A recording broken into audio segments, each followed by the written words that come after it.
How's it going, everybody? I am Popo, and I am here for the first ever VBA Poke Center update, and I am here with my co-host, Leaf. What's up, what's up? And we're going to just go over the games. This is going to be the first episode, so just bear with us as we work through the wrinkles and start to develop everything. I want to thank Leaf especially for making all of these fantastic overlays. Was a great help. I just kind of put the pictures in there, so if they're crooked, that's my fault. Glad I could help. So yeah, we're going to go over each of the games, all 12 of the matches that happened. We're going to talk about them a little bit. I have a kind of a breakdown of what happened in those games. Then we're going to look at the kill leaders and stuff like that. As these episodes go on, they're going to be a little bit more smooth. And at the very end, we're going to have Leaf's top 5 spiciest plays of the week. So stay tuned for that as well. So without further ado, let's get into the first game. How about that? So our first game of the week was the Trixie Tricos versus the Coughing Smokers. This was a very interesting matchup. As I bring up the team sheets here, you can see that they both brought pretty scary teams, in my opinion. Yeah, I think both sets are pretty solid.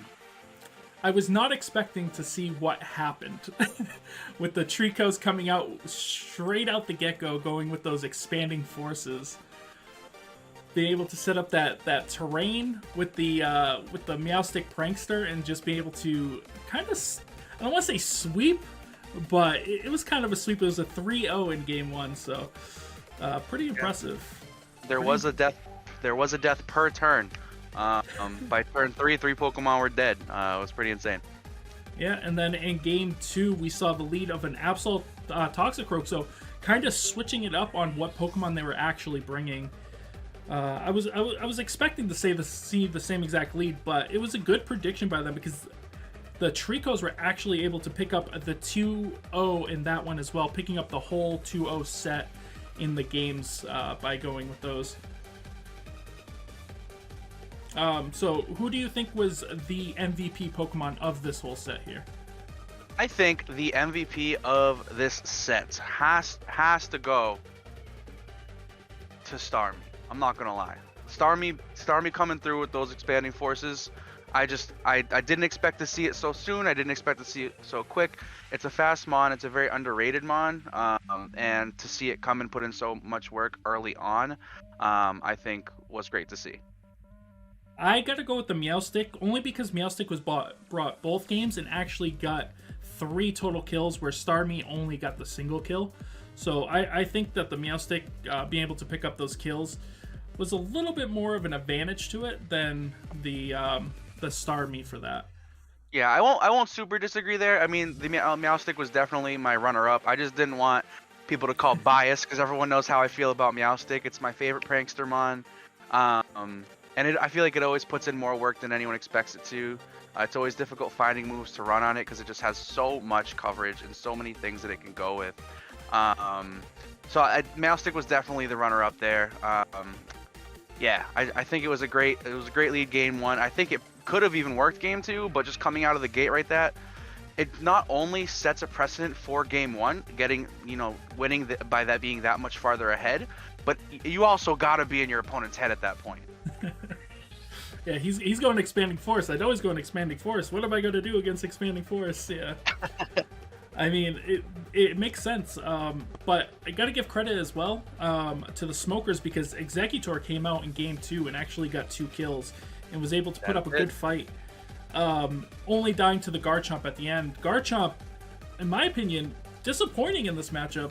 I'm expecting Garchomp to kind of run this league. I know there's 2 Garchomps because of the way the league is set up. For those who don't know, there's 2 separate leagues, and there's 1 of each Pokemon in each league. So there's 2 Garchomps running around.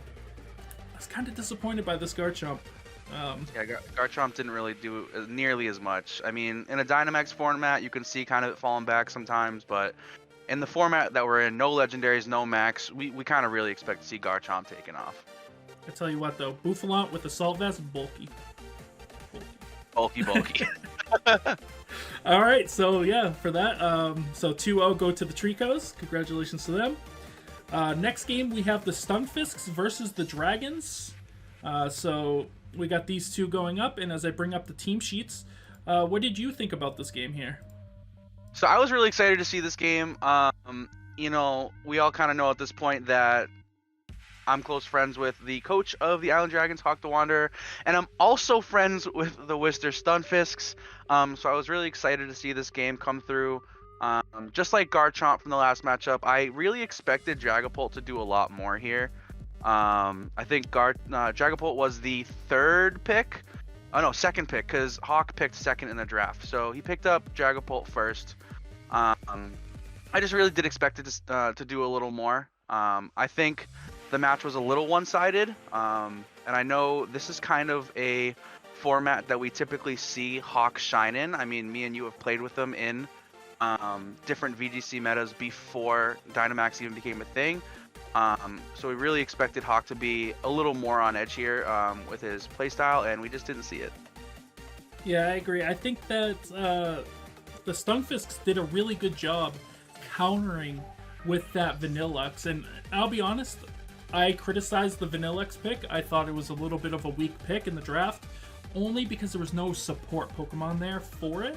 But in this matchup, it was fantastic because, you know, it's good against the Dragapult, it's good against the Dracozolt, the Hippowdon, it's good against Aerodactyl. So in this matchup, it's just an absolutely insane Pokemon, especially with that Tailwind from the Talonflame.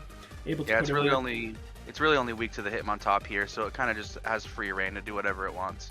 Yeah, because in game one, he led the Vanillux, Talonflame just kind of rolled, in both games actually. Vanillux picking up 4 total kills in this game. So it did some work, and the Exploud too. I was excited to see the Exploud. That was a pick I was really up on because it was such a low tier Mon, and I feel like it's much better. And it came out with 2 kills, especially with that Scrappy ability. You could hit the Dragapult or any other ghost, so pretty decent. Pretty decent. Yeah, I agree. And in game 1, it was a 3-0 sweep. In game 2, 3-0 sweep. So, I mean, 2-0 to Stunfisks, able to counter the Dragons very successfully. So, yeah. I mean, not much you could say about that. Moongus didn't really do anything. Moongus came out and kind of died in game 1. And he got a kill in game 2, but I think it was like a low HP Mon it killed. Yeah, so it wasn't which I kind of like to see. I kind of like to see a team that has a Moongus on it that doesn't rely on a Moongus. I really do like to see that. I agree with that. Actually, the first game, I think it was a 2-0. Sorry, I wrote 3-0 here, but I think I wrote it in the wrong spot. Who do you think the MVP of this matchup was? I think we already talked about him. I think the MVP has to go to the Vanillux coming through with 4 kills in week 1, because you don't see that. Yeah, I mean, it was just the perfect Mon in this. And Stunfisks, I'm sorry that I said it was a bad pick, though I would like to see another support Mon. I know you can pick up one. We'll go to the transaction, see if you did pick up one later on, but definitely get a support Mon for it, because I would love to see it. But Talonflame is a good Mon next to it, so yeah, pretty clean game. Yeah, I was kind of disappointed by Dragapult in this one, and, you know, Dracozolt did alright, so I guess it's that. Yeah. But the next game we got is the Westside Weezings versus the Carolina Berserkers. So these two teams, this was a very interesting matchup, I think, as I bring up the team sheets here. This was a great game to watch. It was a really good game. It didn't go as I expected, but I think that's only because the perfect Pokemon by the Weezings was brought, and that was the Purrlion. I think without that, I don't think he had anything to stop the Berserkers, but that one Pokemon was just good enough to kind of just annihilate, in my opinion, annihilate the Berserkers. Yeah, I actually thought the Berserkers looked better originally in this matchup. And then I actually I was at work when they were live streaming this game in the Discord, so I was kind of in and out. But I ended up watching the game from start to finish after it was uploaded. Shout out to Dan, who actually put in the work to do that for Rolo. And I thought Ollie, the coach of the Carolina Reapers, definitely had the edge up in this matchup, but we did see Rolo come in with the 2-0. I think the Purrloin just put in so much work. I think that the team probably would have struggled without the Purrloin a little bit. I was also really into this game because Rolo is a seasoned drafter, and this is Ollie's first ever draft league, so I was actually interested to see the clash between the two, because I know that they're both pretty solid and pretty, charismatic people, as well as you know they're gonna come up with some spicy ideas. You know they're coming up with some stuff. I just think he wasn't ready. I mean, the thing about the Purrloin, he's only brought it in game 1, but it made him go, he's going to bring it in game 2 because it did so well. Yeah, it was so helpful in game 1 that it's just it gives its opponent the mindset that like I have to bring something for this, because even with the off chance that it doesn't come game 2, like I have to be ready for it, or I will just get rolled regardless. My favorite moment is the fact that Purrloin actually got a kill. It was incredible. I was laughing. I was laughing pretty hard when I saw it, because you never see it, and you love to see it. You know, it's one of those, little things. Like we always say, Rolo's got some spicy, weird builds, and then all of a sudden he brings the Purrloin that gets a kill. Yeah. I mean, all of his Pokemon in game 1 all got a kill. So, I mean, if that's not a balanced team, being able to bring for a perfect matchup, I mean, there's nothing else. But in game 2, it was all Melodic. Melodic got 3 of the kills. The other kill went to Gigalith. It took out Berserker, Arcanine, and Raichu all by itself. I mean, there's not much you could say. Melodic is an absolute beast, coming out with 4 kills in this one as well. So, yeah, Melodic kind of cracked. I have to say, I do like to see from both sides. I liked to see the pivot play. I think they had some really smart switches. Yeah, I think there was a lot of good switches. Both of these games went 2 Pokemon left on Weezing's side. So, I mean, I think it was just Berserkers were just out, what's it called? Prepared. Out prepared. Yeah. Out-prepared. That was all it was. Like, the preparation that the Weezings had was just incredible, and just had the perfect matchup for this. So, credit to Weezings. If it was my first draft league, I wouldn't want to go against the Weezings either on my first week, because Rolo really is such a creative player. Yeah, Rolo's really good. I've gotten to face him twice. I think we're 1-1 because I didn't win at all last season. So I'm not in it this season. For those who don't know, Leaf is, but I'm not. Yeah, I'm doing horrible. Listen, it's only one. We're almost at your game. Don't worry, we'll talk about it. All right. So the next game we have is the Kinglers versus the Beezles. This is a very interesting matchup. This did not go the way I thought it was going to go. Nope. Let me make sure I'm bringing up the right team sheet here. So, yeah, I just want to say, I still don't like it. I don't like the Primarina pick here by the Kinglers. I just think I'm a strong disagree. I just think it's such a weak Pokemon for its tier. No. Oh, we forgot to pick MVP for the last game. Sorry, forgot to do that. So I think we kind of talked about it. Melodic getting on that 4 kills. Everything that gets enough kills to wipe a whole team. There's no way you can't put it in the MVP slot. Well, don't worry about that. We'll talk about wiping a whole team in a couple of matches over here. Shut up. Not yours. So yeah, this game was really good. I really enjoyed watching this one. I was hoping that the Escavalier would just do a little bit more, but I feel like what Kinglers brought kind of nullified anything that Escavalier could do. So, yep. We saw in the first game that the Kinglers led with Garchomp and Scizor, which, if anybody's been playing Diamond and Pearl, that is a lead in Diamond and Pearl, like the meta game right now. That's such a good lead, and it was up against Politoed and Seadra, so it went straight out with the Rain Team stuff, which you gotta respect. I mean, Rain Team is strong, Yeah, Rain Team is always definitely a threat, and I think especially in this meta specifically, no Dynamax, no Legendaries, you really have to prep for the Weather Wars. I think a lot of games actually were switched, like the tables were turned when the weather came up, and it's so hard to prep for if you don't naturally have your own weather. So it was really good to see Krabby kind of climb out of that. I shouldn't even say climb out of that, because I think Krabby played very well. I've gotten the pleasure of knowing Krabby for a while now. It's our technically 4th draft league we've been in together, because I was in the GLDL for a few weeks. He actually beat me week 1 in the GLDL. But I think that the level of play that he brought to the table in his week 1, and I think if he just further improves from that, I think he definitely is a playoff contender, just the way he was playing. Yeah, I think he has a really strong team. The only Pokemon I don't like is that Primarina. But what he did with Lickitung in this matchup, oh my god, Lickitung is good. Lickitung is good. I never would have came into this into this video thinking that I would say Lickitung is an MVP, but he's my pick. Yeah, I have it written right here. MVP, Lickitung. He didn't get any kills and he died in game 2, but he just led the team. You know what I mean? He led the team by himself. Yeah. The support that it brought. But yeah, so we saw game 1 was a 2-0 victory to the Kinglers, and then game 2 he led the Garchomp Rotom this time around against Rain.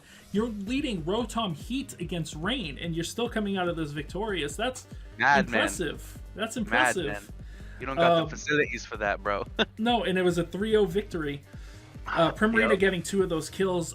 One thing I could say, if I was the Beezles, I would not lead the Rain. I would always lead Seadra plus Incineroar.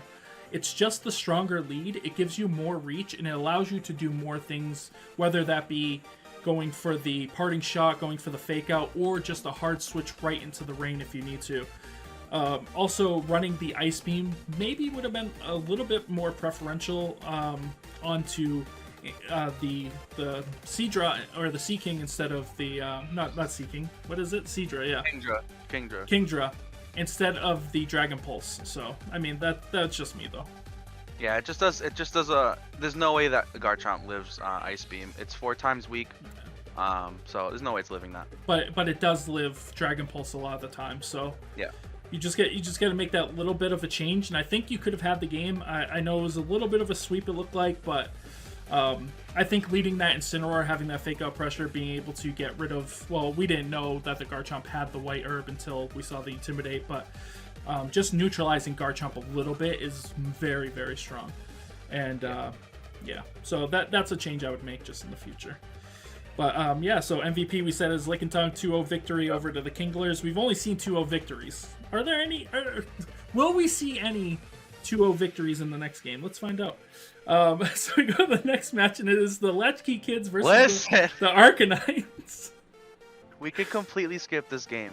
Unfortunately, we can't. The people must know. So these are two pretty interesting teams. I'm going to be honest. Psychic Seed, when you don't have, I know he has Indeedee, but you can't trust him, bro. You can't bring Psychic Seed.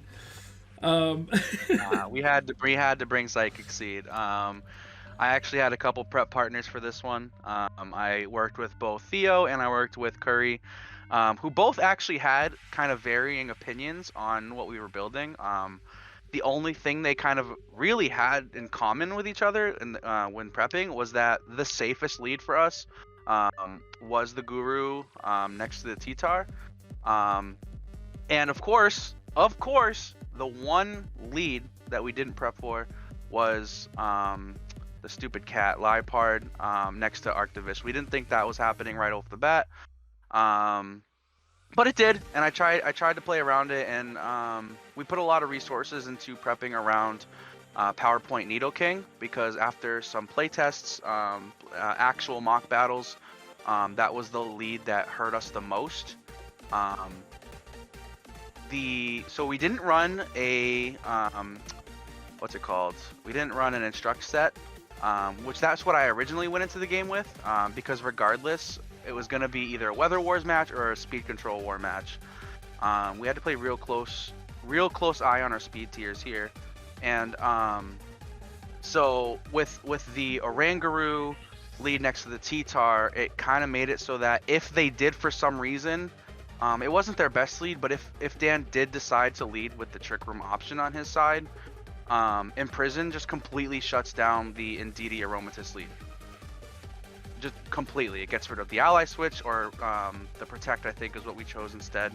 It gets rid of the Trick Room. It just literally gets rid of everything. And our plan was to switch in a setup mon.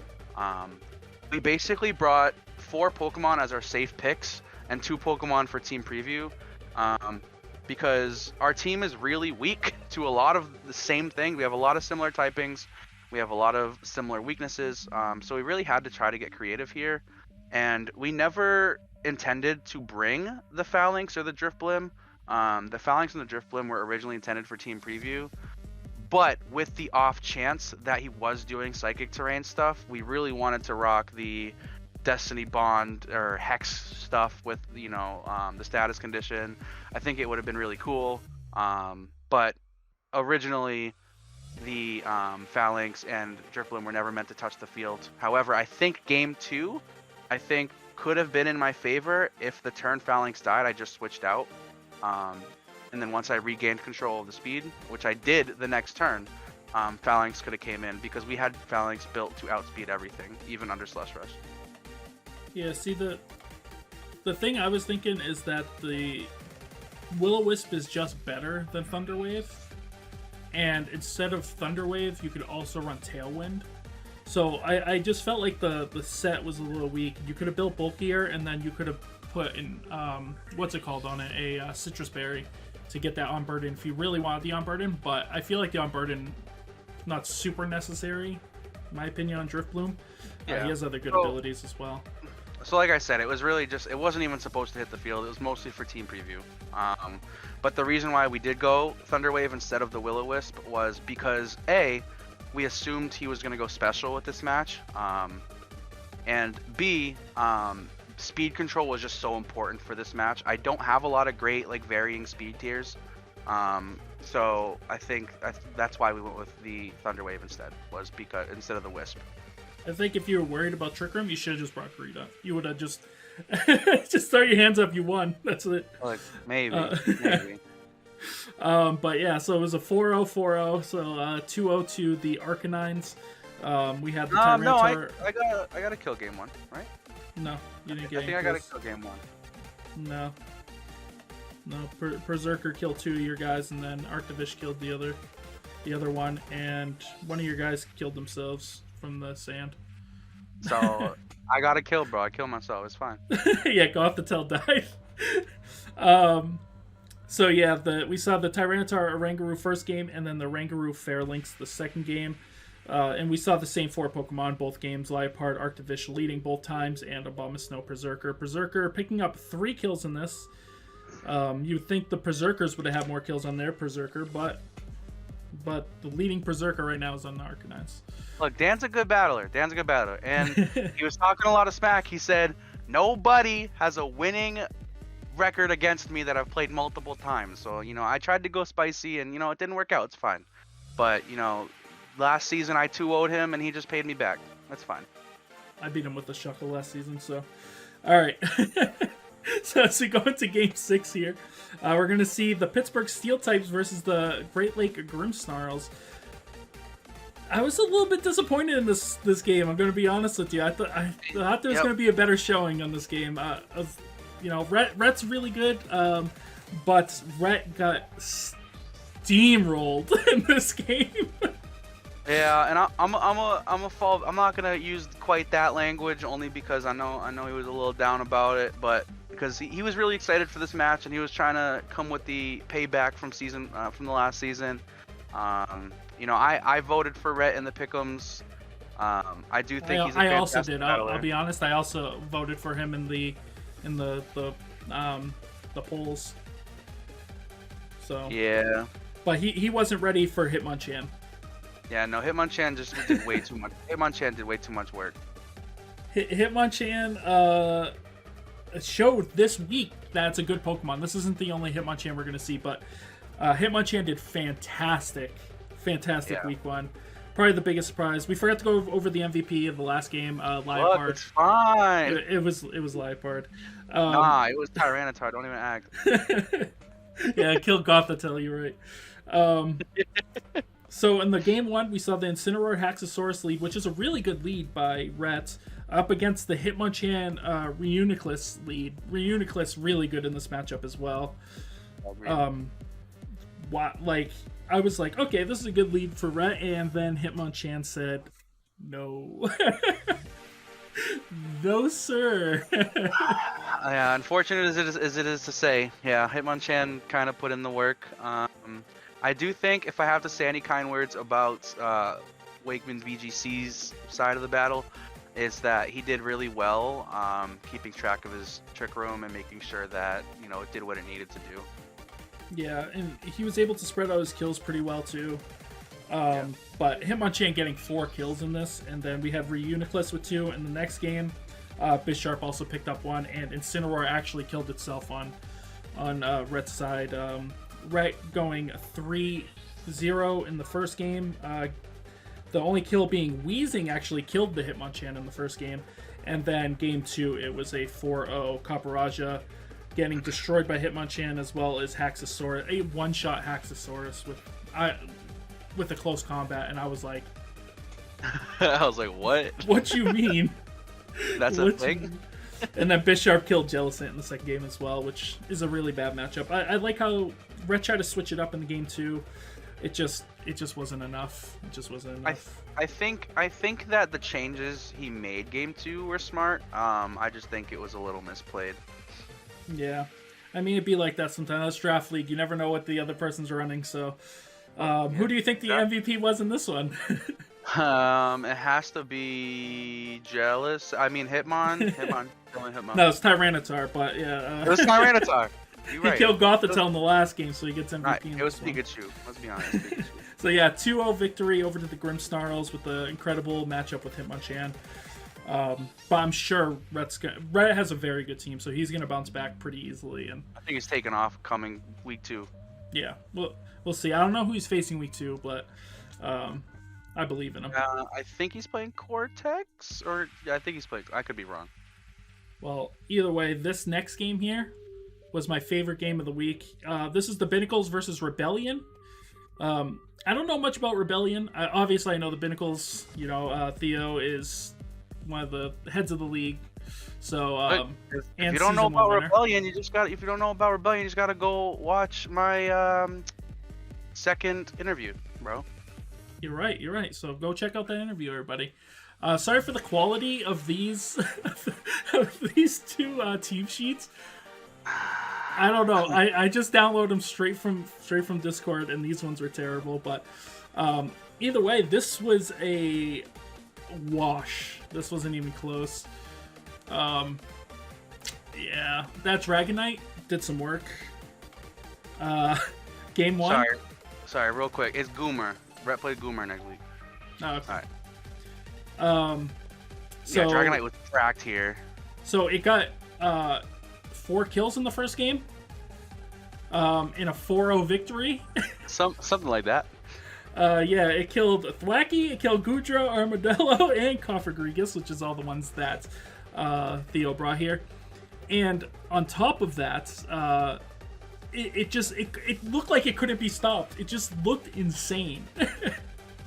Yeah, so talking to Rebellion, he mentioned that when he goes into a draft league, he goes in looking for one of 2 Pokemon. He either goes for the mascot, which is, you know, a great pick, or if he can't get it, he goes for the Dragonite. And I think he knows how to operate his favorite Pokemon. Yeah, and he did really well with it.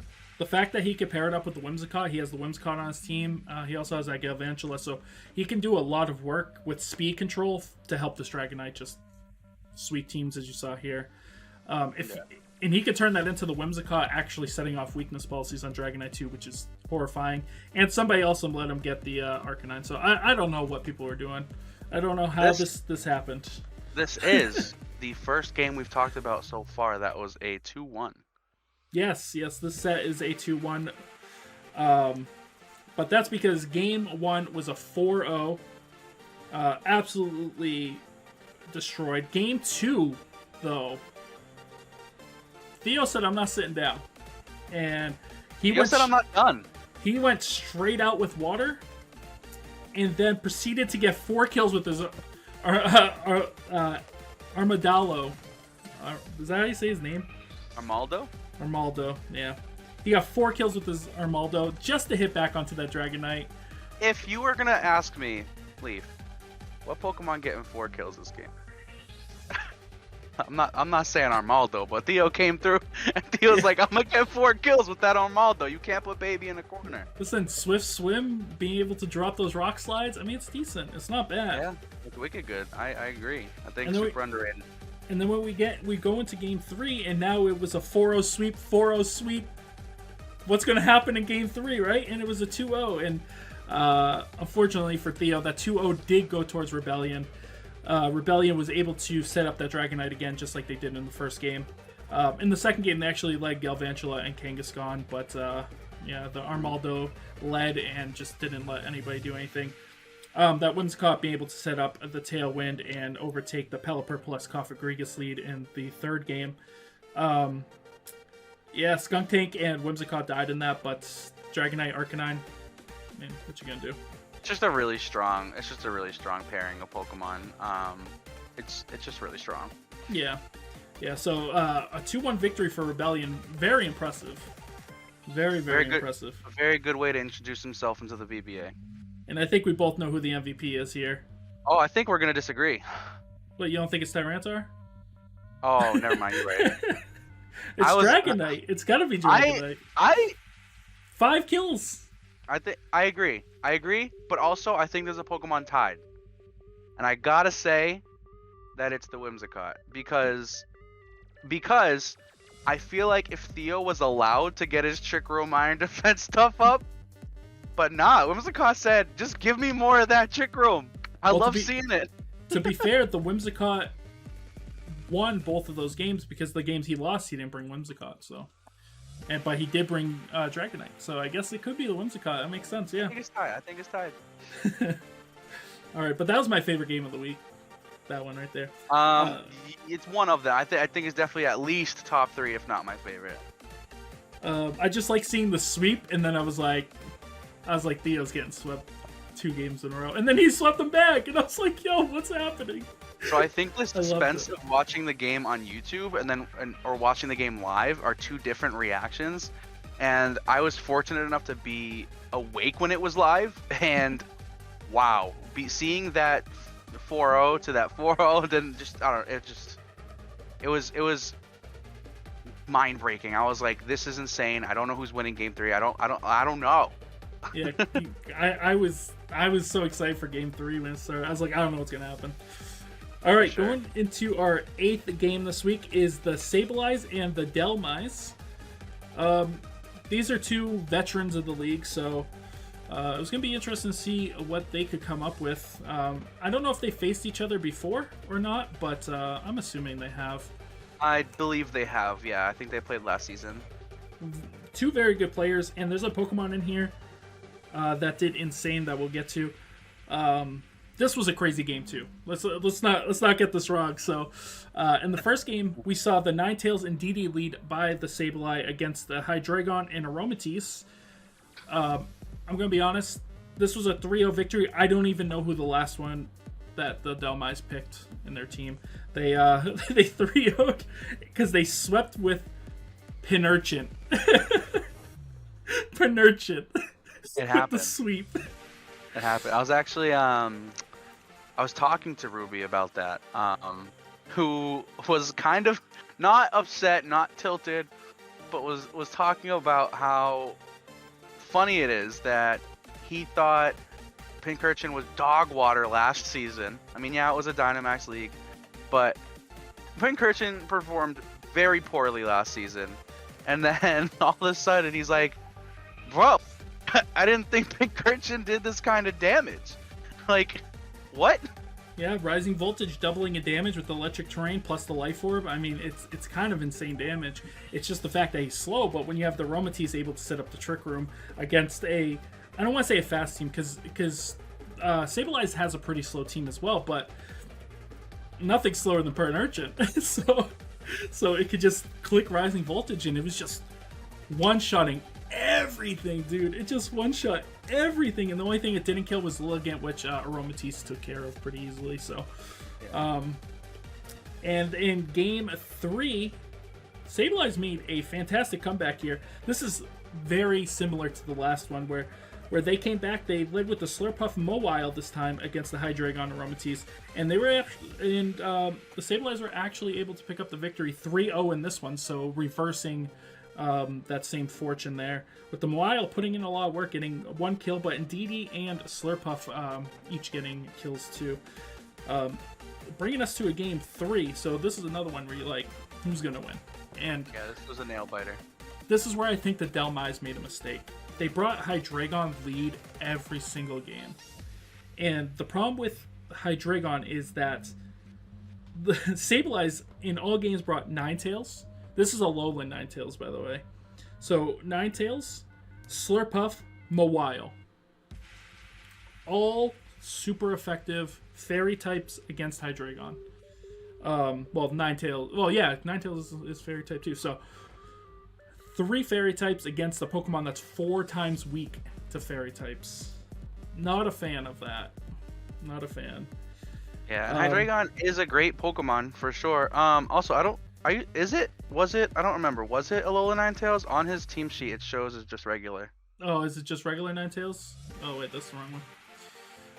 Oh yeah, it's just it's regular Ninetales. Okay, Just a charcoal build. Yeah. that's right. That was my fault. I was thinking the wrong thing. And I put an A think here. I don't know why.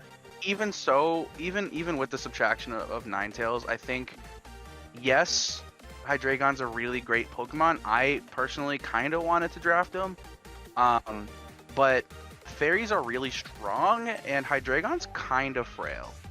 Yeah, even not strong fairies like Mawile, as it can one-shot him. You know, he's just doesn't have that oomph. I mean, he can hit him for super effective fairies and stuff, but like some of the fairies like Mawile, but it's tough. And he brought it all 3 games, leading all 3 games, and I think that's what led to his Delmise. was that. I'm glad we're on the same page on that one. We read each other's thoughts, baby. Right, and because we only saw the Marowak and the Hydreigon pick up kills in that 3rd game, but you need that 4th Pokemon to be able to really push for the victory, and that Hydreigon lead over and over and over, trying to go for the same strat over and over and over. Just we saw Sableye be able to adapt to that and be able to take the victory.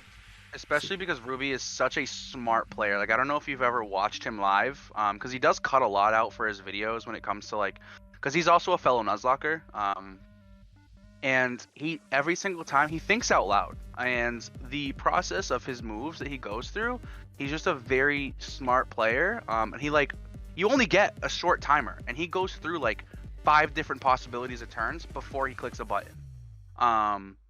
And he still has time. Like I rarely see him play the timer, and he's just a very smart player. So bringing the same on 3 times in a row, Ruby's gonna adapt. Yeah, and that's what happened. And I don't think Delmise is gonna make that mistake again. I think they'll be able to adapt to that. I mean, they're a good player as well. So yeah. But this was a 2-1 victory to the Sableye, 2 veterans. They might even see each other. Actually, they can't see each other. No, they do see each other in playoffs, right? Because it's both leagues have their own playoffs, right? And then something like that. Okay. And then they mix. I think they could probably see in the playoffs. So they might both be in the playoffs. They both have really good teams as well. All right, and so our next game up. MVP of that game. I'm gonna go Armaldo. That's the wrong game, but. Oh, you're right. Edit that out. Hold on.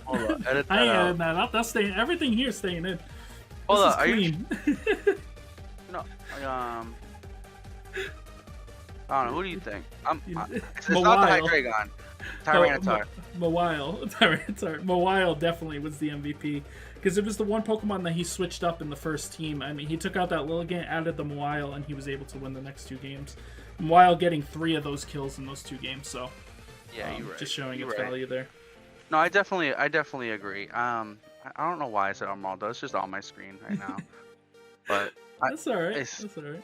I do. I'm looking at the team right now, and I think out of everything that did put in work, I agree. It's the Mawile. Yeah. Our next game is we have the Greninjas versus the Tyranitars.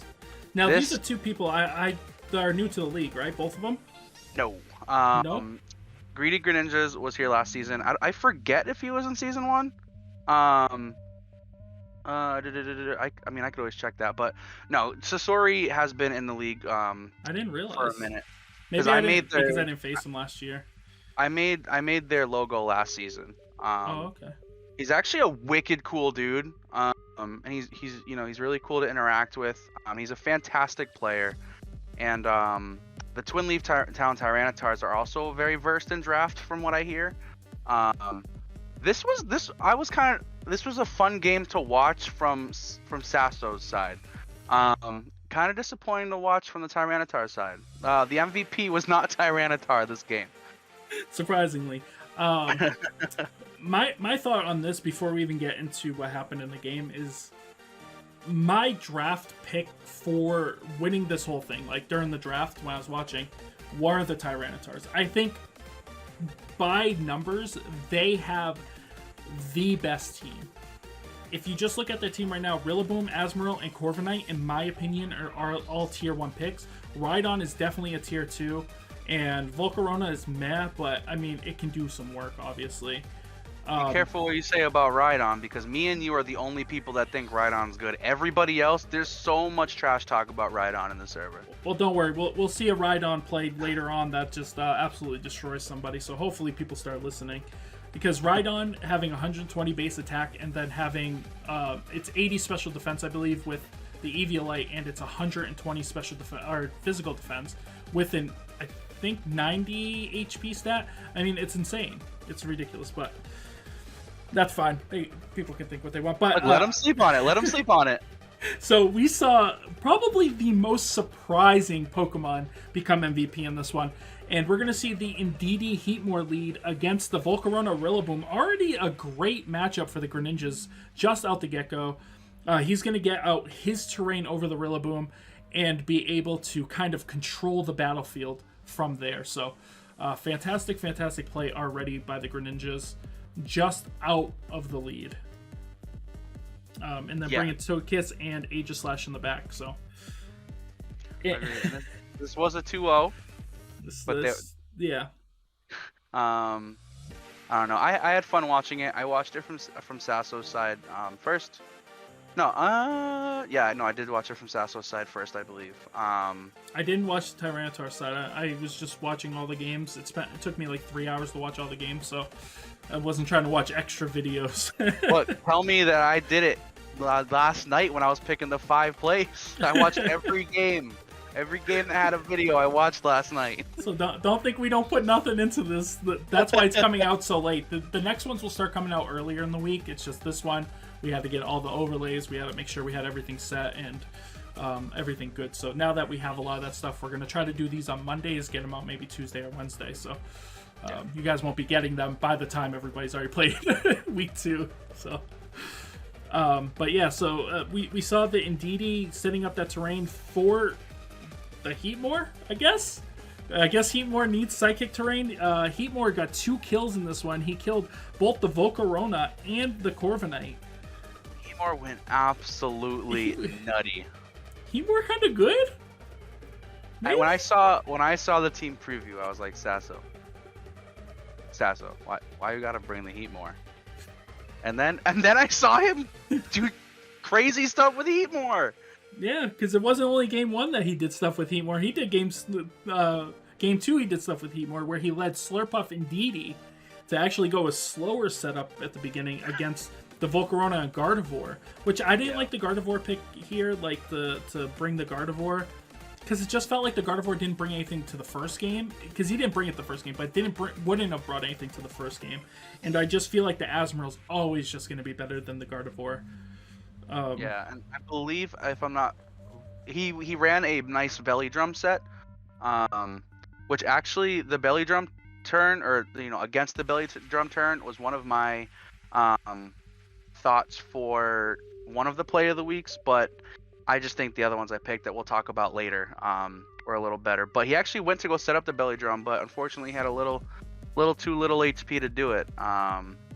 So I think if he was able to get that belly drum up, and if Sasso misplayed and allowed Azumarill to set up, I think it would have been a completely different game. I think Azumarill is much stronger than a lot of people give it credit for. Yeah, I think it's a tier 1 Pokemon that's sitting in tier 2. Same with Corviknight. But I think the problem with the Corviknight in this set that Tyranitar brought, one, it didn't have mirror armor. And that mattered. That mattered in this game because he got his stats lowered, and he wouldn't have gotten his stats lowered if he had mirror armor. And the Greninjas knew he didn't have mirror armor because when he came out, he had unnerved. So right there, you gave yourself away. but having Mirror Armor there would have helped. And the best set that you can have on Corviknight is definitely the Iron Defense body press one. It's so good. This like half support set that was run here, I was not a fan of. I think it's very weak. It doesn't give you anything. Tailwind's okay, but when you can have infinite healing as well as being the bulkiest Pokemon out there, and you can't have your stats lowered, I mean, it's just insane. It's just an insane Pokemon. I'm gonna agree and disagree at the same time, only because yes, I think the Iron Defense body press set is incredible. I will never deny that. I think any Pokemon that has the stats to do it should run it as many times as they can. I just think that a lot of people also prep for it. So I think instead, like, thinking of it like a VGC mindset is great, but also we got to think about it at a draft aspect. And I think it does lose a little value in draft only because people are prepping for it every week. But it's still great. I still think it's great. I just don't think I don't think he should bring it as many every week. I think seeing the kind of supportive set and seeing the spicier sets are actually instead what's going to bring him further into the league. I just think he needs to build it slightly better. Well, I think having the Rillaboom, the Azumarill, and the Corviknight allows you to go out with that Corviknight build because you can protect against the fire and you can protect against the lightning. With both of those Pokemon, as well as having Volcarona to be able to redirect, so you can actually set up pretty easily. I think with his team setup, that Corviknight build it could be literally undefeatable. Like I don't see too many things because the Volcarona is the biggest threat to the Corviknight in this whole league, and he has it. So I don't know. We'll see. But I'm just saying, go with that. Try it out next week. Try it out on. Go on to Showdown. Try it out. Don't try it out, bro. Don't try it out. Is that who you facing next week? No, but we can't give away his week 2 strats, bro. Listen, I'm just here. I'm just a commentator. I'm not part of this league, all right? I'm just giving my opinions. That's all. So yeah, 2-0 victory over to the Greninjas. Played fantastic. I didn't think this. I thought this was going to be Tyrannitars all day, but Greninjas did a fantastic job. So, next up we have the Bolton Bashers versus the Minchinos, and this was probably the feel-bad game of the week. Okay, but I'm gonna preface it. I think we don't talk about that until, because it had to make play of the week. So let's not talk about that one turn. I gotta kind of talk about it though, because it's the reason why he lost game one. He won game one. He won game one until he said, "Nah, you lose game one." Look, all I'm saying is Blizzard's good. Blizzard's pretty good. All right, so we saw the Bolton with the Magnezone Rillaboom lead, which is a fantastic lead. I mean, it kind of covers a lot of things except fire, but as you can see here, we don't have any fire. So, fantastic lead against what he is running up against the Alolan Ninetales and Crobat, which is also a fantastic lead, but the Bashers are on lead advantage times 10 with this lead because what can he do to Magnezone? He can't touch. Wait, he can't. He can click Blizzard and freeze him. He can get a freeze. He can. That is possible. And then 4 freeze turns, and that's exactly what ends up happening. We see a freeze against the Magnezone and a switching in Slowking. It was Slowking, right? Yeah, Slowking. I wrote slacking here. I don't know why. I was probably like exhausted by this point. It's like, I'm slacking. What? He's not even in the game. So yeah, so Slowking and Magnezone both get frozen. We see Slowking later on in the game. He actually becomes unfrozen, but it was a tough break. It was a tough break, and it was a very close one. I don't think many players can come back from that turn. No. And of course the Swampert, the Magnezone can't really touch the Swampert either. Though we see he had Magnet Rise.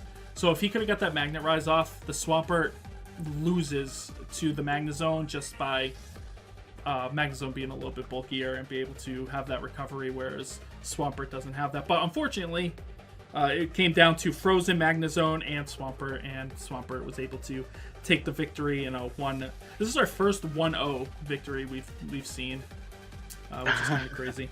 And then game 2, it was the complete opposite. We saw a Archeops. I would not have drafted Archeops. I still wouldn't draft Archeops after he did pretty decent in this one, but he's just frail, man. He's just frail. I'm not gonna lie, I was looking at Archeops. I was looking at him. And then Magmortar. So we saw Archeops, Magmortar. Pretty decent lead. I like Magmortar. I think he's fantastic. Yeah, and that was kind of a wipe. The Magmortar just kind of destroyed the whole team, and then Pangoro came out of nowhere and got a kill on Swampert. So Pangoro also a Pokemon I wouldn't have picked. I think bar the freezes, I think both players played really well. I just think that one of the players had to play catch up and caught up a little too late. Is really what it came down to. But game 3, yeah, there was 4 games in this one. Game 3, they decided to play a best of 5. So game 3, playoff mindset. Right, we saw Archeops and Magmortar again as the lead, but it did not work out this time for the Boltund, as we saw Grimmsnarl, Swampert, and Ninetales sitting in the back. I don't even know who the 4th Pokemon was because we didn't even end up seeing it. It was a 4-0, just complete devastation by the Ninetales, just being able to kill everything. 1 kill for Grimm, 1 kill for Swampert, and then Ninetales took up the last 2. So Ninetales is a good Pokemon.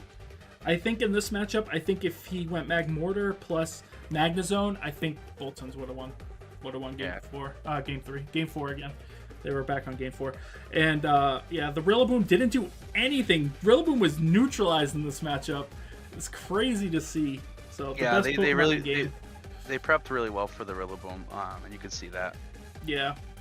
So the 2-1 to the Michinos, fantastic playing.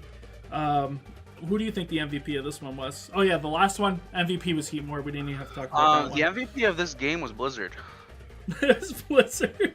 I can't disagree with that, but I put Swampert because Swampert did get 4 kills. And, I agree with you. Like in the end, it's definitely Swampert. But it was Blizzard. It's Blizzard. Let's be honest. As you'll see at the end of the video, it was Blizzard. So next up, and this is game 11, we have the Spoinks versus the Guzzlords. This was a pretty back and forth game. These were pretty long matches here. Yeah, it was. I think the video, not even the stream, the video was 40 minutes. And of course that's after edits and stuff.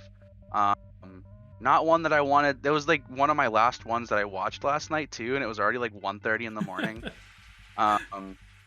We have very opposing opinions about this match. I really enjoyed watching this match.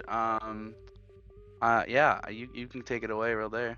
Yeah, so game 1, we saw the Solrock in the Salamence, which I think is a fantastic lead. That's set up right there. Against Stoutland and Mr. Rhyme, which I thought was really good counter lead too. And these were kind of leads where it's like nobody's doing well against anybody except the Mr. Rhyme is putting pressure on the Salamence. And at that point, I think that there should have been a switch here, but unfortunately the Spoinks did leave in the Salamence and take that Ice Beam from the Mr. Rhyme, killing the Salamence on the first turn. Stoutland being able to intimidate stuff and come in and was pretty good, but the Solrock was a big surprise in this one, and we saw a 1-0 victory going to the Spoinks. It was a very, very close match. 2 burn deaths in this one, which was pretty interesting. The Stoutland and the Excadrill both died to burn. Solrock definitely did put in work. We didn't see what Salamence could do until game 3. We were even in chat because I watched this live as well. And we were in chat like, what's the item on Salamence? Like, what is the Salamence doing? The first 2 times it hit the field, it just died right away. It was choice specs. And game 1, we actually went for the Heat Wave, which would have taken out the Rhyme, and the Rhyme kind of is the reason why game 1 went how it went. And he missed the Heat Wave, and sometimes it just feels bad, but yeah, what can you do? It's just the way it be. In game 2, though, we do see the Solrock and Gallade. I don't know how I felt about the Gallade, but we do see it, and I guess it did all right because it got 2 kills, but and then we see the Mr. Rhyme and the Mantine, and this is the first time we're seeing the Mantine. This thing was a house. I loved seeing it, but the Gallade did get 2 kills. I didn't even get to see the 4th Guzzlord Pokemon in this one because he was able to take a pretty clean 2-0 victory because they died on the same turn. the last two Pokemon. So, yeah, I mean, the Glade put in work, everybody else died on that side, and we have Mr. Rhyme with 2 kills, killing both the Salamence and the Gyarados, and we had Mantine getting the other 2 kills against Solrock and Gallade. So this was a good game as well. It was kind of back and forth once again, another long set. So there was a lot of RNG in this game too. That I think the game that made the game that much more interesting. Because we were freaking out in chat. Like Ryan was streaming it, and he turns off chat when he plays, or at least he says he does.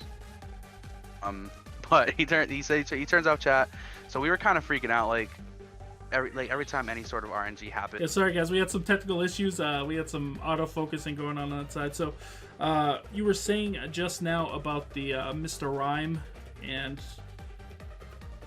set number 2. Yeah, I mean, I don't know how much we heard before I had the autofocus issues, but yeah, I feel like Mr. Rhyme put in a lot of work. I think he's definitely a decent, at least contender for for MVP. But like I said, game 1 missing that heat wave really let Mr. Rhyme show off his skills. And I think Mr. Rhyme's a fantastic Pokemon, and I think anyone who says otherwise is wrong, or it's their first Pokemon game. Yeah, I mean, he did really well. But the game's not over yet, because it was a game 3 in this, and we see the Salamence Solrock, which once again is a fantastic lead, and we see the Mr. Rhyme Mantine, and we do see this time that Heat Wave hitting the Mr. Rhyme and one-shotting him and doing about 4 damage to Mantine. So yeah. So this goes to show that, you know, getting rid of the Mr. Rhyme really gave Ryan the ability to do what he needed to do. And even then, it was still a really close game. Yeah, and we see a back and forth a little bit, but Mantine stays true and stays on the board moments the whole time. Next to Hitmonchan. Hitmonchan didn't actually get any kills in this matchup, but was fantastic in this game right here. Yeah, it was definitely a big threat for sure. Go ahead.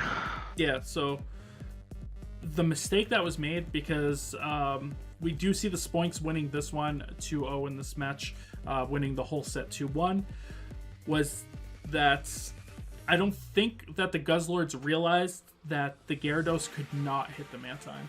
It had nothing that could hit the Mantine, because the Mantine had Water Absorb and the Gyarados only had Earthquake, and it had the Waterfall. All he had to do was attack Nidoqueen, double up in Nidoqueen, and he would have won. But unfortunately, he used the Hitmonchan to actually attack with Ice Punch onto the Gyarados, and that's what lost him the game. Yeah, I agree. Yeah, it's unfortunate, but that's just sometimes how it happens, you know. You gotta be able to see those little things and be able to adapt to it. We also saw 2 waterfalls actually go into the Mantine. The first one, I think he was expecting it to be maybe Swift Swim, which I don't know why you would assume that, only because there's no rain setter on this team. But the second one, he clicked. I don't know. He just was going fast, I guess, and just clicked. In the stream, because I'm sure I forget if he edited it out in the video, but in the stream, I watched the stream. He said he forgot that it was not Swift. Yeah. So he healed up the Mantine twice. It didn't end up mattering, but if he would have just doubled into that Nidoqueen, it would have been GG, game over, Guzzlord. So back and forth matchup, very long match. If you want to go see that one, definitely go check that one out. Set aside an afternoon, I think, for that one. Who do you think was the MVP of this matchup? Who do I think the MVP was? Honestly, I don't think I can pinpoint one. I think I like a lot of Pokemon here. I think the Solrock did great. Actually, no, I'm gonna go with the Solrock. Oh, what do I have here? MVP Solrock. I agree. Solrock did fantastic. I was surprised on how well it did. I know it's a pretty good Pokemon. I've built with it before, but I definitely Solrock. Getting you go. I was just gonna say, I just have PTSD from it hitting Cosmic Power every time I do a max raid battle. So we don't need to talk about that. We don't need to talk about that. But yeah, so fantastic. Some of the people in this league don't even know raids are, bro. A lot of the people gen all their Pokemon, even for tournaments. But I think if Guzzlords would have won, Mantine got 4 kills, so Mantine did amazing as well. Mantine is my number 2. So let's go into the last game. We have the Drapions versus the Flareons, both of the Eons. So yeah, both of the Eons, but Eons from different, I don't know, generations. Yeah. I was trying to come up with the Eon word. Now, in my opinion, one of the best teams in the league is the Drapions, and I was very disappointed by their performance here. Yeah. I mean, to be fair, these were very close games. So I don't want to put it that way. These were very, very close games. I just think even their team preview was scary. Like, I think Togekiss next to Dragapult is insane with the Lucario for coverage. Like, this is a really scary team sheet. But we didn't even see the Togekiss in game 1. We see Mr. Mime come out with Dragapult, which I think is fine if you're going to go set up screens. But as you can see with that Mr. Mime, he does not have any screens. We all know Dragapult is the fastest Pokemon in the format. There's no Pokemon faster than him. There's one, Ninjask, but there's no relevant Pokemon faster than Dragapult. Ninjask is good. I feel like the Icy Wind Mr. Mime set is pointless. You know, I just feel like it was a disconnect in the team building there. I wonder what he was other than Whimsicott. What was he prepping for? Like I don't know. Oh, that's the wrong team. I don't know, but Mr. Mime Fake Out plus I don't know. You can go with almost any attack, except for the ones that he brought against Whimsicott. So I wonder if he brought Icy Wind to counter Drifblim Tailwind. I have no idea. I still feel like the Dragapult's just good on its own. I don't know. Yeah, I agree. Well, I mean, he also has he also has Rhydon. So I guess Icy Wind does have a lot of coverage here because he has Shed Ninja, Rhydon, Drifblim. He does have, and Whimsicott. So he does have actually a lot of Pokemon that are weak to Ice. So I think that's probably where it went, but I agree with you. I think it doesn't do as much. I don't think it brings as much to the table. Especially because you have Follow Me, you have Fake Out, you have Obstagoon, you have all these other options that could take care of some of these Pokemon. I mean, Obstagoon doesn't do anything against Whimsicott and stuff, but it does do a lot against like Mr. Rhyme and Porygon and stuff. I was very surprised that he brought Porygon and Rhydon on the Flareon, seeing as how both can use Eviolite and only one of them can hold Eviolite. So yeah, I was actually expecting the Rhydon to be holding the Eviolite until I saw the team sheet. Yeah, and I think definitely the Assault Vest set is. I think I agree. I would have saw the Rhydon with the Eviolite, but we all know that I like using Rhydon anyways. But I think seeing the Assault Vest set on it, I think it changes my mind that I would prefer it here. Yeah, I mean, it's not a bad choice. Either way, it's not a bad choice. It was just Porygon can kind of do his own thing because his defenses are insane already. So you could just kind of put leftovers on him and he could still do all right. Yeah. But yeah, so that first game, we do see the Rhydon actually getting 2 kills in this one, which is pretty good. This little baby Rhydon. Logitech. Rhydon's bad, bro. Rhydon's actually the worst Pokemon. Just ask anyone in the server. Logitech is not bad. Not sponsored. No, Logitech's good. Not sponsored. Although it was pretty bad when it was having these autofocus issues. Yeah, that's true. And then in game 2, we saw the Obstagoon plus Nidoqueen lead by the Drapions against Mr. Rhyme and Whimsicott, which is a very aggressive lead by Flareons, which didn't really work out for them. I mean, they end up winning this game. So the Flareons end up winning 2-0, but that lead did not work out for them. I guess they did get the Tailwind up, but Vaporeon came in and got 3 kills. 3 kills. Rhydon picked up another kill as well against Togekiss, but Vaporeon did work and just took over this game. Yeah, I like insane. I like Vaporeon. It's bulky. I like Flareon as well. So, I love Flareon, Dan. I don't know what that is, but all right. But Dan's the guy who used Isource last season, who won the draft league. Yeah. Did he pick up Flareon this sleep? No, I'm saying I like Flareon because I 2-0'd him with Flareon, but the joke is sailed now. That's my bad. All right, I missed that. All right. I don't remember last season. It was a blur, all right? All I knew was I was clicking a lot of buttons and all my Pokemon were dying, so that's all I remember. Yeah, so, I mean, this was a fantastic game. It was really close. I just thought the Drapion's team is too good to at least not win a match here. So, I don't know. I think that team preview sheet is way too good to, I don't know. Yeah, Same thing as you said. I think if I see that team sheet, it's gonna be in my head. I'm playing wrong because I'm scared of that team sheet, and Yeah. I don't know what happened there. But credit to Flareons for taking the victory. I mean, they played fantastic, so don't want to take anything away from them. Flareons is actually a season 0 returning coach, so he is making his like re-debut back here in season 3. Easy. They didn't lose any of it.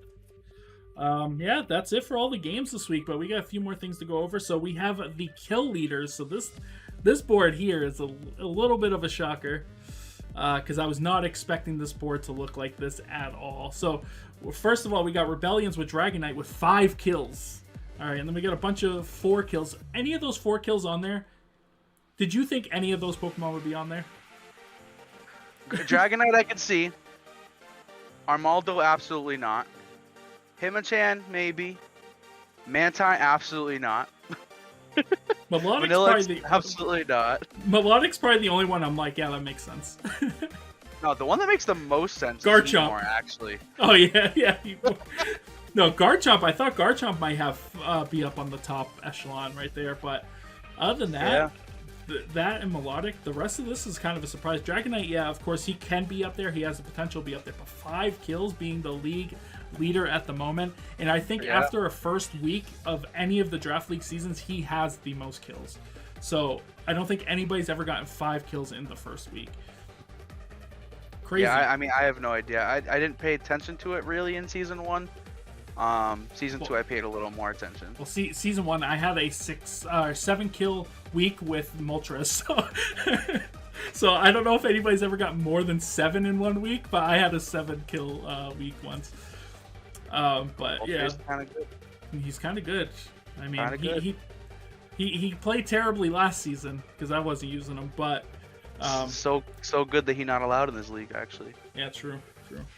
But yeah, I wasn't expecting any of these. But yeah, good on him, and you could see it's a different people on all of them. Not somebody has like all the kills, so that's good too.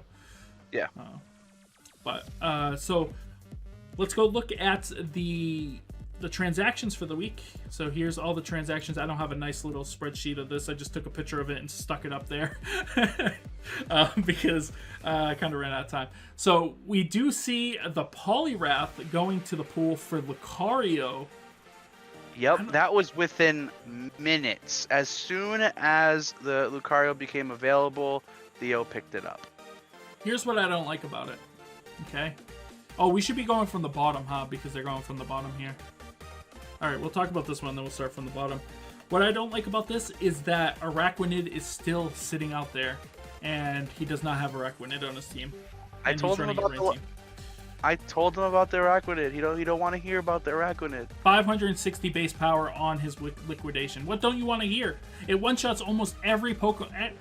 I think the only Pokemon that survives either has a super high defense and is water, maybe Vaporeon, or it's has water absorb. Nothing else lives. Maybe Dragapult, but nothing else. So yeah, but I don't like Lucario, honestly. I just think he's too frail. He doesn't do enough. He doesn't bring enough. I was looking at Lucario for I ran a bunch of different trades because you see that I also made a transaction. We'll talk about that after. But I was also looking at Lucario. And I think Lucario is a great Pokemon, but I agree. I think that the Araquanid is a better pick. But I also think that Theo is a much better player than me, so I trust whatever he's doing. I think he definitely has a plan.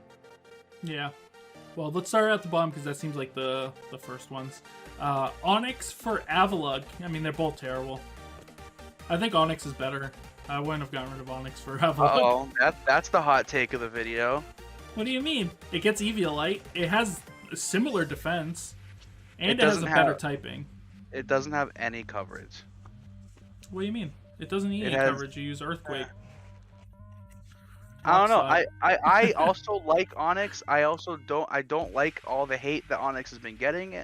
But I think that switching Onyx for Avalugg, I personally think is a good trade. Here's what I don't like about Onyx. He's in the same tier as Rhydon. That's all I'm saying. Yeah, that makes absolutely no sense. Rhydon is like, Rhydon's I kind don't of know, man. busted. I don't know why everyone thinks Rhydon bad, but y'all need to bump him up, bro. Like, especially in this format specifically. Maybe not Dynamax. Like Dynamax, he's still good, but this is the league where he really shines. You proved that he was good in the Kanto Classic as well. So I did. So, after somebody else in this video suggested that you get Rhydon because he's way too good, they use him. I never doubted it. I never pushed back. I was like, "You right." You're like, wait, he's that. Wait, that's a wait. What? I think the biggest thing that I've noticed about the league is that every time a Pokemon has a 4-time weakness, someone says it's bad. Which that's not always true. It's not always true. Speaking of 4 times weakness, that is not true that it's bad. I think Guzzlords might want to take this one back, but it's too late because I know they put this in like the day of the draft. Mantine for Braviary, which means Mantine cannot move up in that kill leader list now because he is just sitting in the free agency, and that's, in my opinion, unfortunate. Braviary, fantastic Pokemon. I think it's a good pickup overall, but it's just going to be sad to see that Mantine sitting there now. Yeah, I think what the Guzzlord should have did is I think they should have like moved around their trades so that they still got the Braviary. I know that adds another electric weakness to the team, especially one of them being ×4. But I think the Mantine is really good. I think it would be worth having both electric weaknesses on the team. Well, the thing is, he didn't know he was going to get 4 kills with it by the time he let it go, so he might be regretting it now. True, but he knows that it's a good Pokemon because he drafted it. All right, next we have the Tyrannotars, and we have Shedinja for Toxtricity. Bad trade. I can't say it's a bad trade because Shedinja in this format has so many weaknesses. There's a lot of sand around right now, and there's a lot of Pokemon that can burn. So I think everybody's just going to have Will-O-Wisp for it every week. I don't actually think it's a bad trade. Oh, okay. I think Shedinja, if this was a max format, Shedinja's much better. It's just in this, he doesn't really do much. I'm excited to see what he does with Toxtricity. I think it's a very wonky Pokemon, and I'm really excited to see what he does with it.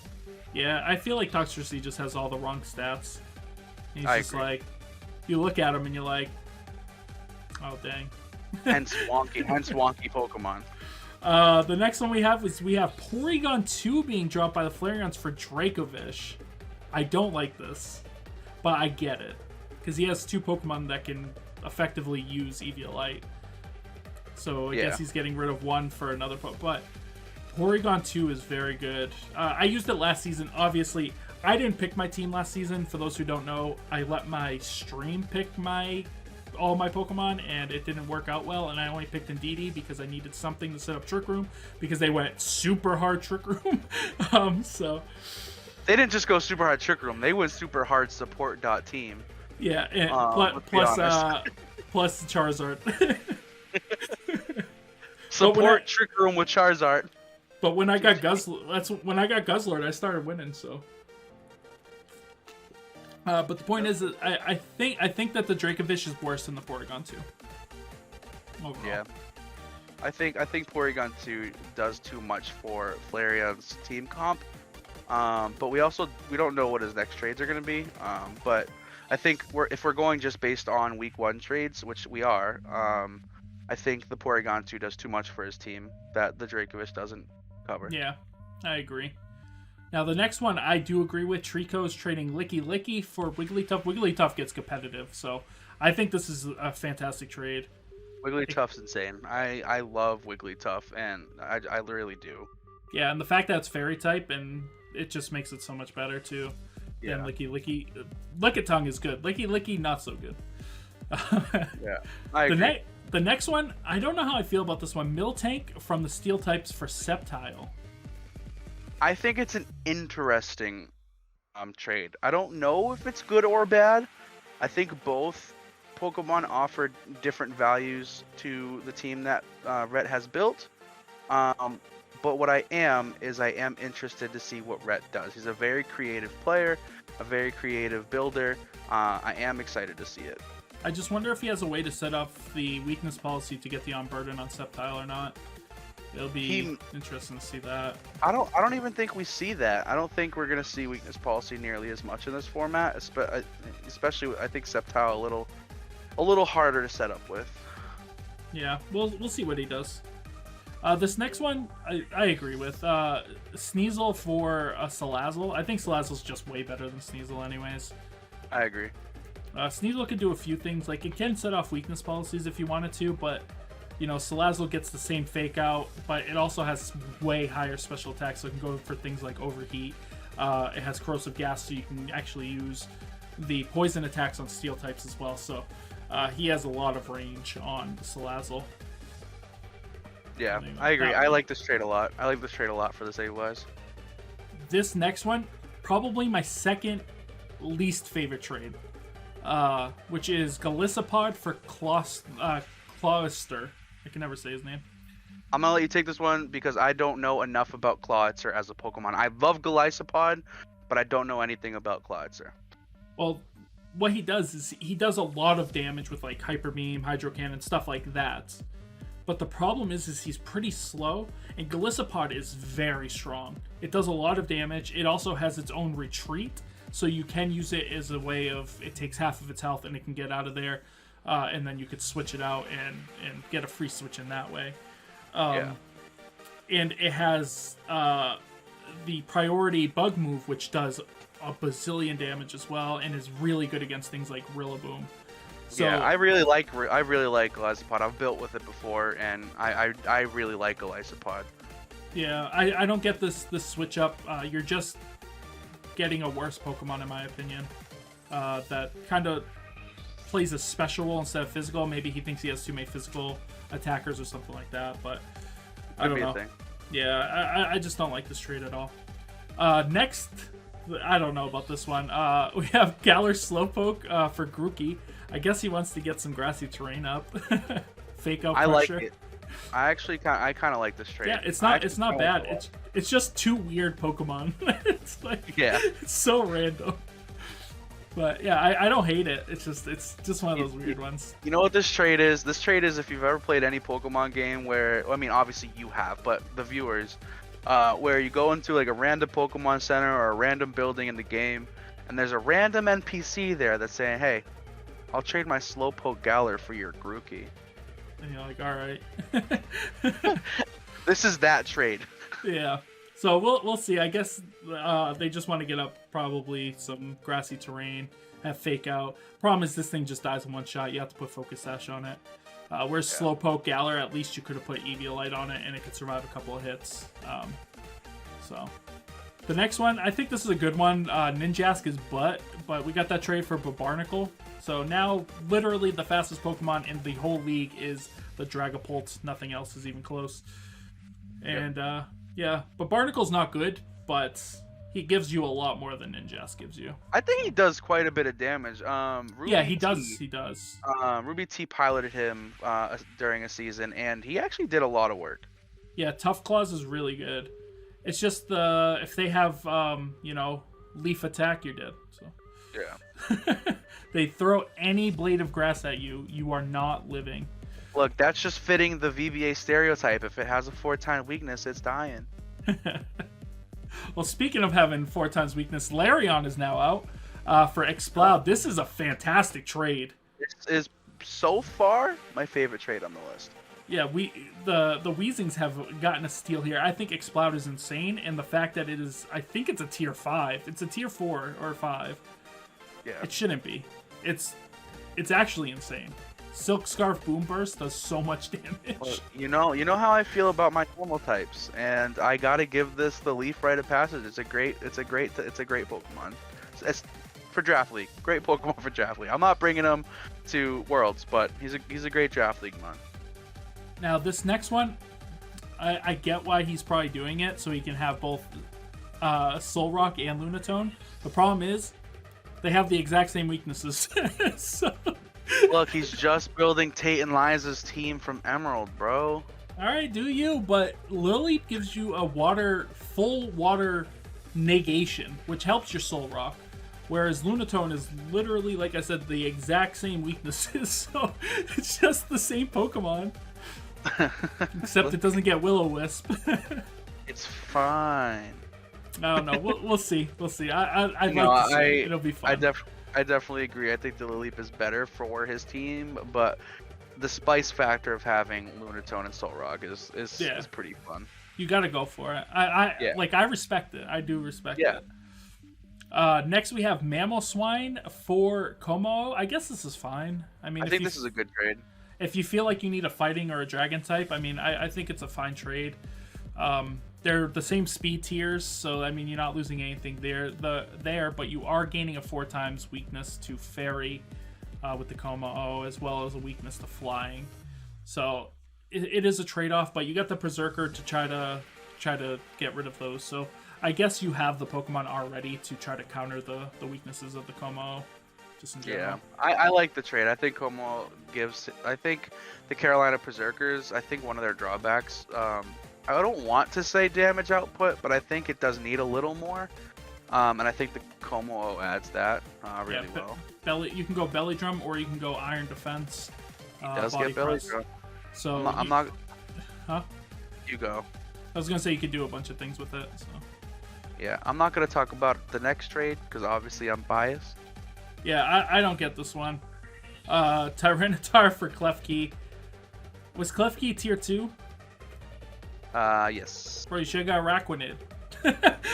Nah, I don't want a Araquanid, bro. Klefki, I feel like here doesn't give you too much. I mean, you could set up screens, but you lose a lot of damage output, and you don't gain a resistance to the things that you need a resistance to. You need to trade Golbat. That's actually so. I'm not gonna talk about Golbat because I already traded Golbat, but we won't talk about that till the next video. So actually, I will talk about this a little bit. I'm not going to give exactly why because I have some fun things planned with the Klefki. But, so with the Tyranitar on the team, I had 5 weaknesses. I was in the red on 5 typings. And I didn't have coverage for more than 5 typings. I had like 4 normal types. I had... I think it was like -5. No, it was minus like 6 at one point to fighting because I have so much dark too. So adding the Klefki dropped all of my red zones down to 2. I have 2 weaknesses with just this one trade. Which I will say I agree with Lucien if y'all watched that interview. That typing cores are not the most important thing. But having okay matchups is something that's important, and I do have a lot of support on my team for now, but I do think the Klefki adds more value than I'm willing to talk about at this time. All right, fair enough. I'm just saying how I see it. That's all. I gotta be fair to everybody. This isn't an argument. This is me just saying that I'm so sick of everything. There are reasons, and this is my last video. I do gotta say, with all of my fighting weaknesses, Tyranitar being 4 times weak, I struggled to let this one go. My original trade choice was actually dropping another tier 5 or a tier 1 for a tier 5. But we won't talk about that one because it's still possible. It's not gonna happen. It's still possible. No, because if you do that, you'll have 0 tier 1s. Look, that's not necessarily true. Yeah, because if you're gonna get rid of Golbat and that tier 1, that's your 3 trades. I'm not talking about everything, bro. I'm just saying that I have better utilization now, and I have less weaknesses, and I am now harder to prep for. Klefki is insane. All right, we'll see. We'll see what happens. We'll see what happens. Oh, also, the other main thing is during testing, multiple testing sessions with multiple people, Strong Jaw Dracovish did more damage than Sandrush Draco every time. Oh yeah, of course it does. Also, don't put Life Orb on Dracovish. All right, just put Choice Band. We had our reasons. So So yeah, so those were the trades for the week. So I mean, there's some decent ones. I feel like the Guzzlords probably want to take theirs back, but I kind of feel agree. bad. I agree. I think the Guzzlords should take theirs back, and I think that the Spoinks should as well. But Nah, let the Spoinks go. All right, let them do their thing. I want to see actually, this. the Bashers need to take theirs back. Yes, I agree with that one. Yeah, I think those are the only reason why I'm saying the Guzzlords is one of the worst is only because Mantine got that 4 kills, and it was insane in those games. So I want to see it back, and it has Tailwind support. So does Braviary, but you don't want to use Braviary for Tailwind, bro. Nah, you're gonna try to buff him up. Bulk up set on that bad boy. Yeah. Yeah, that's everything we got, except for the Spice Plays of the Week. Spiciest Plays of the Week, baby. Brought to you by Tostino's Hop. No, that's not true. No, we're not sponsored, bro. Sponsored by this Pikachu right here, bro. Yeah, sponsored by Pikachu and my heart pitcher. Actually, I don't even know if I can say sponsored by Pikachu because Nintendo owns that.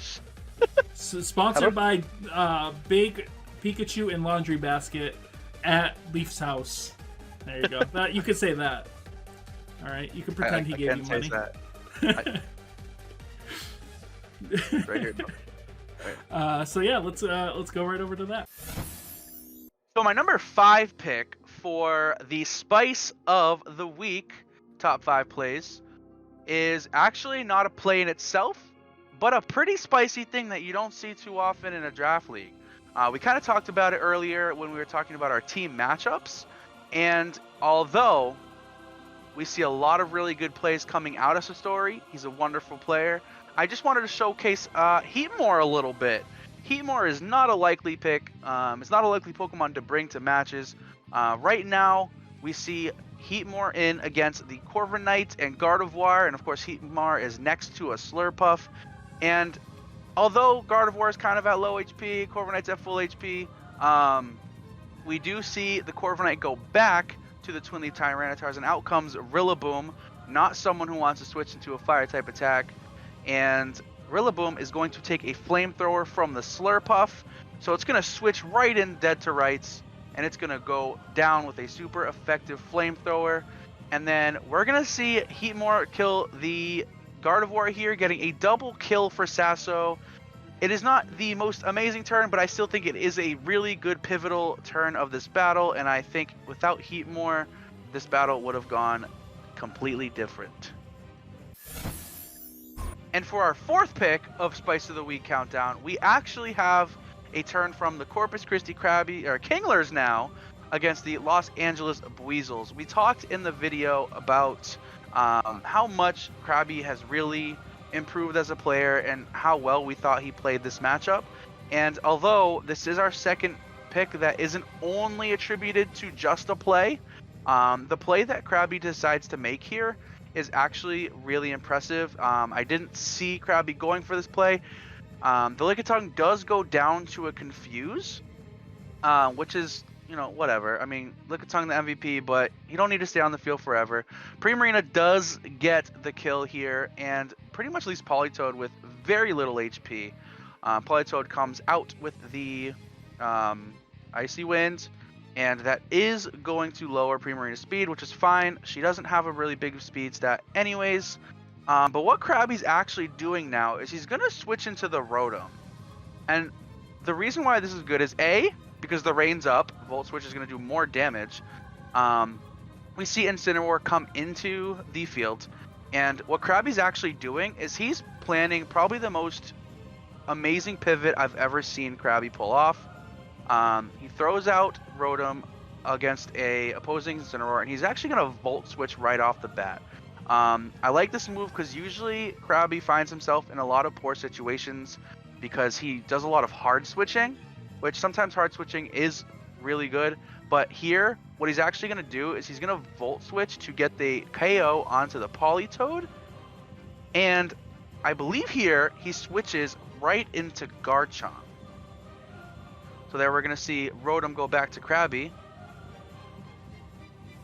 And then Krabby is going to switch into the Garchomp here. And what this does for Krabby is this makes it so that Garchomp doesn't have to sit through and Intimidate. So doing this actually puts Krabby in a really high advantageous position. And from here, I mean, he only has one Pokemon left anyways, but this is the most optimal play I feel like Krabby could have made in this situation. So our third pick of top 5 Spice of the Week is actually part of the game between the Gardner Guzzlords and the Springfield Spoinks.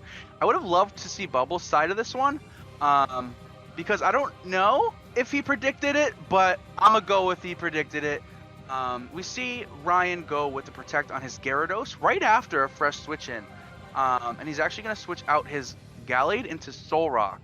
I feel like Bubble did a really good job predicting that Gyarados was going to go for the Protect on turn 1 after being switched out. And we actually see the Mr. Rhyme and the Mantine double into the Solrock, doing some pretty big damage. Freeze Dry plus Scald, we have a pretty hurt Solrock. And I mean, Pinch Berry does take effect here, but either way, having Solrock right here take that much damage from these two next to a Gyarados, I feel like this could have put Bubble in a much higher position than it did. But good on Bubble for that read. Solid pick 3. And for our second pick on top 5 plays of the week, we're actually going to take from the match between the Bolton Bashers and the Minchinos match. Here you see the coach of the Bolton Bashers kind of going through what he wants to do. He takes quite a bit of time for this turn, as this is kind of a difficult turn to play around. So he's going to switch his Rillaboom out into his Slowking here with only 4 seconds left of the timer. So we're going to see Slowking come in here. Wicked cool design. And it's going to get the Grassy Seed, which I thought was pretty cool. Pretty spicy build. But we're going to see Crobat go for the Tailwind, which, uh-oh. What are we going to see go here? We're going to see Ninetales come out with the Blizzard. Which is, all right, fine. It doesn't do much damage. Doesn't do much damage, whatever. We see the Magnezone freeze. We're like, all right. We see the Slowking freeze. This is a solid, quite literally, turn 1 of game 1 of probably one of the better matches of the week, in my opinion. Congrats on making number 2 on your spiciest plays of the week. And for our final and number 1 play of the week, we see Sock and Bouffalant get absolutely decimated. And I don't even think this is one play that I want to cover in this. This is like the first 2 turns. We see some pretty quick moves here. This coach, he came in here with a plan. And you know what that plan was? I don't know. You just saw him pick it. So I don't even know if you need to answer that. But he's going to set up the Psychic Terrain with Meowstic, who, in my opinion, as I said, is the best Prankstermon. And then we have Starmie that's going to come in and do quite a bit of damage. Sock's saying, yo, I'm going to coach this Bouffalant. I'm going to raise the attack. Expanding Force. Sock is going to go down in 1 hit. And the only reason we didn't see more damage on that Bouffalant is because Meowstic was too busy carrying the team with Psychic Terrain. So Bouffalant's not even going to be able to kill this Starmie. Which, bulky Starmie who, bro? See, this dude taking a long time, picking who he's throwing out next. I would do the same. I'd actually probably DC if I just got that decimated turn 1. Boom! Palisand. What are we going to see? We're going to see double Expanding Forces. And this team is going to be cut in half in the first 2 turns of this match. I don't know. Do you think there's something that tops it? I don't think there's something that tops it. I think, like the last turn, there's a lot of communicating here. Because what do you even do here? What do you do? Palisand doesn't one-shot, right? I don't know. But this definitely earned its rights to the number 1 play of the week. Well, thank you everybody for watching. I hope you enjoyed that top 5 spiciest plays brought to you by Pikachu and and Leaf's laundry basket. as our There's no laundry in there. There's no laundry in there. Our sponsor, the Pikachu in the laundry basket, pays us good actually. I'm gonna quit streaming just for this. Pays us some memes, bro. yeah, pays us some memes. But yeah, this was fantastic. We're gonna get a little bit better every week. We're gonna improve, obviously, streamline things and see what's working and what's not working, and just try to improve overall. But once again, thank you, Leaf, for making all these overlays and being the co-host and doing your top 5 Thanks for letting me do it. Thanks for letting me do it. Like I said, next week, hopefully a little bit earlier. Stay to the end of the video. We might put some spicy clips in on there as well. Some bloopers. We'll see. But thank you all for being here, and I hope you guys enjoyed the video. And we'll catch you next time. Bye, everybody. Bye. Bro, that still kills me. The double freeze. Yeah, that one felt so good. Bro, I wouldn't play no more. I'd drop. I'd be done. I'd be like, Theo, I can't play week 2. Sorry. What you mean you can't play? What you mean you can't play week 2, bro? I can't play week 2, bro. I'm literally dying in a stall, and I'm about to be sold to this D&D group. I'm kind of crippled. I'm a horse that goes. Yo, I thought I had a good life going, and then I played last week. That's why I can't play this week. I thought I had a good life going. I thought I had a good draft, but I mean, if I'm gonna get hit by Blizzard by double freezes, I don't think this is the league for me. This ain't the league for me, bro. You guys up that RNG in this league? I can't participate. I need to be in a league that nobody uses RNG moves. Yeah. Yo, someone at work asked me to see my butthole today. Can we just browse? We can do the video now.